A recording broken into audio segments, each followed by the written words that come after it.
नाज़रीन खे अपडेट कंदा हलूं। ब्रेकिंग न्यूज़ आहे। सिंध हाई कोर्ट में फ्लाई प्लाटन ते तामीर वारे मामले बाबत के इलेक्ट्रिक की दरख्वास्त से सिंध हाई कोर्ट में ॿुधणी थी आहे। अवां खे अपडेट कंदा हलूं। अहम ख़बर आहे। सिंध हाई कोर्ट में फ्लाई प्लाटन ते तामीर वारे मामले बाबत के इलेक्ट्रिक की दरख्वास्त से सिंध हाई कोर्ट में ॿुधणी थी आहे।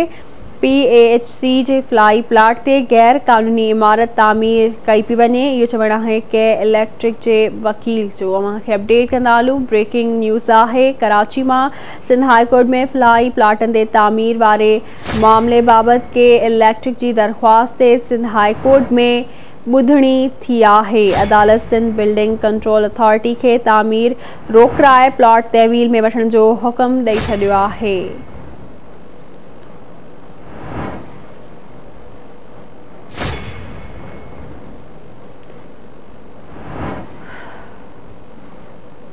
अवां खे आगाह कंदा हलूं। अहम ख़बर आहे। सिंध हाई कोर्ट में फ्लाई प्लाटन ते तामीर वारे मामले बाबत के इलेक्ट्रिक की दरख्वास्त ते सिंध हाई कोर्ट में ॿुधणी थी आहे। अदालत सिंध बिल्डिंग कंट्रोल अथॉरिटी खे तामीर रोकराए प्लॉट तहवील में वठण जो हुक्म ॾिनो आहे।